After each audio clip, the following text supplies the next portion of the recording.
material que a gente tem para hoje é um pouco diferente. É um texto reflexivo, quase um conto, chamado O que Ainda Não Foi Dito. Ele faz parte de um projeto maior, o Arquivo do Silêncio. E a proposta dele é investigar aqueles silêncios que a gente guarda, sabe? Não os que vêm com uma explosão, mas aqueles que chegam quietinhos, se instalam. E quando a gente vê, tomaram conta de tudo. E o texto deixou a gente com uma pergunta que ficou ecoando aqui. A gente é vítima dos nossos silêncios ou, de alguma forma, a gente é cúmplice deles? Hoje vamos usar esse texto como um mapa para tentar entender o nosso papel na construção dessas prisões silenciosas. É uma pergunta excelente, excelente, porque o texto ele subverte completamente a nossa ideia de silêncio, né? Normalmente a gente pensa no silêncio como um vazio, uma ausência, mas o autor faz algo brilhante. Ele dá vida ao silêncio, transforma numa presença, numa força ativa que age no nosso dia a dia. Então, mais do que só analisar a mensagem, o que é fascinante aqui é ver como a linguagem poética ajuda a gente a enxergar um processo interno, que muitas vezes é invisível para nós mesmos. É quase como se o texto nos entregasse um espelho para os nossos próprios cantos empoeirados. E ele começa a construção de uma forma muito sutil. A primeira ideia que o texto joga na mesa é essa personificação do silêncio. Ele não é uma escolha, ele é uma criatura. As primeiras linhas já dão o tom. Há silêncios que não fazem barulho algum. E continua. Apenas se acomodam, primeiro nos cantos, depois no centro. E aí vem a frase que para mim é a chave de tudo. O silêncio cresce assim, de maneira educada.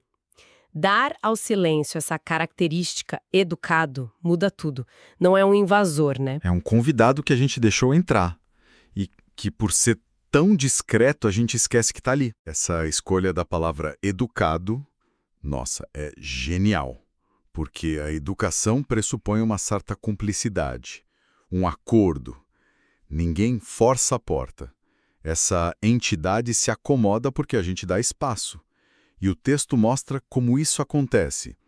Ele argumenta que, com o tempo, esse espaço que a gente cede vira um hábito. A frase é muito direta, né? Com o tempo, o silêncio deixa de ser uma escolha e vira um hábito. E depois, o incômodo vira a rotina vira identidade. Isso é muito poderoso. O silêncio deixa de ser algo que a gente faz e passa a ser algo que a gente é. A pessoa não está quieta, ela é quieta. A identidade se funde com a ausência. Desconfortável de tão familiar. Ele lista os pequenos atos que servem de alimento para esse silêncio. Coisas como: aprende a responder "tá tudo bem" sem que isso signifique qualquer coisa. Ou, essa aqui é forte, aprende a engolir frases inteiras e chamar isso de maturidade. Eu queria parar um pouco aqui. Essa de chamar o silêncio de maturidade, onde que a gente traça a linha entre a sabedoria de escolher as batalhas e a omissão que acaba adoecendo a gente? Será que não tem um pingo de verdade nisso, de que às vezes é mais maduro calar? Essa é a pergunta de $1 milhão, não é? Eu acho que o texto nos dá uma pista. A diferença está no padrão. Engolir uma frase, sabe? Evitar um conflito pontual, isso pode ser uma escolha estratégica. Maturidade. Acontece.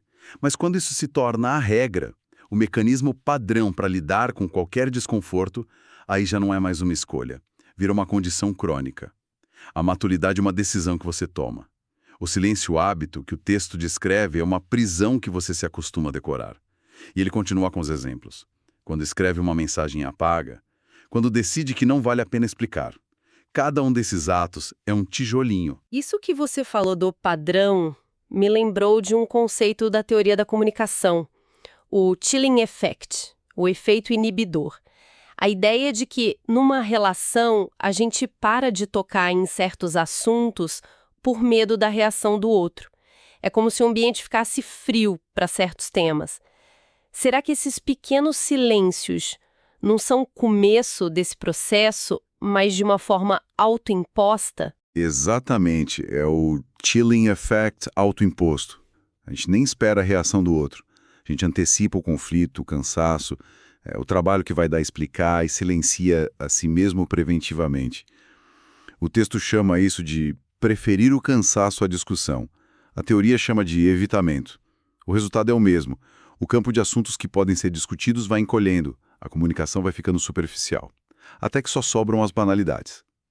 E é aí que o texto acerta em cheiro quando diz: o problema não é o silêncio em si, o problema é o que ele esconde. E ele esconde as verdades que não são proibidas, apenas inconvenientes. Inconvenientes. Que palavra perfeita. Não é sobre um grande segredo terrível, né? É sobre a inconveniência de sentir, de ser complexo, de ter que negociar um sentimento com outra pessoa ou até consigo. É mais fácil, mais conveniente varrer para debaixo do tapete. Lembro de um amigo que sempre se orgulhava de ser zen, de nunca brigar com ninguém. Anos depois, ele me confessou que, na verdade, tinha pânico de conflito. O zen era uma armadura elegantíssima para o medo. É exatamente o que o texto diz. Chamar a omissão de maturidade. E se a gente está constantemente alimentando essa entidade educada, com esses pequenos atos, com essas verdades inconvenientes, a pergunta óbvia que surge é: qual o custo disso? O que acontece quando esse muro de silêncio fica alto demais e a gente não consegue mais ver o que tem do outro lado? E o texto é brutal ao responder essa pergunta. O custo é altíssimo e ele não é pago em dinheiro, mas em saúde mental e física. É aqui que a narrativa fica mais sombria. O autor escreve: há noites em que o silêncio cobra. Ele vem em forma de insônia, de lembranças fora de ordem e de perguntas que não pedem resposta, apenas presença. Essa imagem do silêncio como um cobrador noturno é muito forte. Aquilo que você reprimiu durante o dia para manter a paz, volta à noite para instalar o caos. Porque à noite não tem distração. O texto fala que é quando tudo está quieto demais e você não consegue escapar de si. É um acerto de contas interno. O silêncio que foi um servo obediente durante o dia vira um mestre tirano à noite. Mas o ponto que eu acho mais chocante e ao mesmo tempo mais preciso é quando o texto descreve o transbordamento. Sabe, essa foi a parte que realmente me pegou. A conexão com o corpo. A frase é: aquilo que não é dito não desaparece apenas, muda de lugar. Vai para o corpo, para os sonhos, para as reações exageradas, para as palavras duras que escapam quando não deveriam. Nossa, isso é de uma precisão que assusta, né? É a personificação daquela explosão por causa de uma toalha molhada no chão, que na verdade não tem nada a ver com a toalha. O texto coloca o dedo na ferida de uma forma muito elegante. E o fascinante é que isso não é só uma metáfora poética. O que o texto descreve é um fenômeno documentado pela medicina psicossomática. A gente fala em somatização, né? A ideia de que o que a mente reprime, o corpo expressa. Mas vai além. Estudos recentes em psicoimunologia mostram correlações diretas entre a repressão emocional crônica, que é exatamente o engolir frases, que o texto descreve, e o aumento de marcadores inflamatórios no corpo. Ou seja, o autor está, talvez sem saber, descrevendo um processo biológico real. O silêncio literalmente nos adoece. A ansiedade que vira gastrite, o estresse que se manifesta na pele, são as palavras não ditas encontrando outro idioma. Uau! Então a frase final dessa sessão, silêncios acumulados não descansam, eles esperam, ganha um peso ainda maior. Não é só uma espera psicológica, é quase uma bomba relógio biológica. Tá ali, latente, esperando uma brecha no nosso sistema para se manifestar. Isso dá uma urgência enorme à necessidade de, no mínimo, olhar para isso. Exato. Não é algo que o tempo cura. É algo que o tempo inflama. A espera do silêncio não é passiva. É uma espera ativa. Ele está acumulando energia. E isso nos leva naturalmente para a parte final do texto. Se o diagnóstico é esse, qual é o tratamento que o autor propõe? E aqui, de novo, o texto foge do óbvio. Depois de descrever todo esse acúmulo de pressão, a gente esperaria uma solução explosiva, uma catarse, bote tudo para fora. Mas não há nada disso. A sugestão é muito mais sutil e, talvez por isso mesmo, muito mais poderosa e realista. O autor diz: talvez trazer à tona seus silêncios interiores não seja gritar, nem expor tudo, nem se justificar. E continua: talvez seja algo menor. mais honesto. Essa abordagem é o que dá profundidade à reflexão. A revolução que ele propõe não é externa, é interna. É um ato de reconhecimento privado, não de performance pública. Ele sugere coisas como, talvez seja escrever o que você nunca enviou, dizer em voz alta mesmo que sozinho, ou a minha parte favorita, reconhecer o que dói sem a obrigação de resolver. Isso é libertador, tira a pressão de ter que consertar tudo. O primeiro passo não é a solução, é o reconhecimento. É simplesmente parar de mentir para si. Sabe, essa ideia de admitir isso ainda me afeta, me faz voltar à primeira parte da nossa conversa, sobre o silêncio ser educado. Talvez a gente quebre essa educação toda, não com um grito que seria uma grosseria, mas com essa pequena confissão interna, que é o cúmulo da honestidade. É a primeira vez que a gente para de ser educado com o silêncio e encara ele de frente dizendo: eu estou te vendo. O texto diz que há coisas dentro da gente que não querem confusão, nem drama, nem espetáculo. Querem apenas existir fora do escuro. É dar a elas esse direito de existir, primeiro para nós. Você tocou no ponto central. O texto defende que o passo mais importante não é a comunicação com o outro, mas a honestidade consigo. É uma revolução silenciosa, que começa com o fim da autoenganação. E a frase que amarra tudo isso, que deveria ser emoldurada, é: talvez o primeiro passo não seja falar com o outro.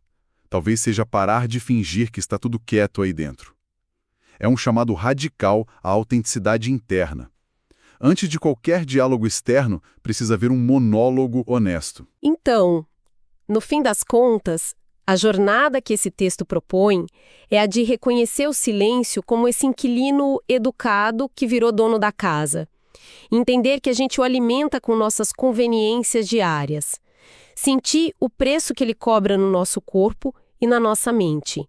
E, finalmente, aceitar o convite para escutá-lo. Não para expulsá-lo, mas para entendê-lo. E o final do texto é a síntese perfeita de tudo isso. Acho que vale a pena a gente fechar com as últimas frases, deixando elas no ar. O silêncio não é vazio, ele está cheio de você. E enquanto você não olha para ele, ele continua olhando para você. É um final que deixa a gente com o que pensar. Ele vira o jogo. Não somos nós que observamos o silêncio. É ele que nos observa, esperando ser reconhecido. E isso me deixa com uma última provocação. O texto nos convida a escutar o que não foi dito. A pergunta que fica, então, não é sobre o que a gente precisa dizer aos outros. Talvez a pergunta mais importante seja o que o nosso próprio silêncio está tentando nos dizer há tanto tempo. Se um desses silêncios que a gente carrega pudesse finalmente se manifestar, não para fora, mas só para nós, qual seria a primeira verdade, talvez inconveniente, que ele revelaria sobre quem nós nos tornamos?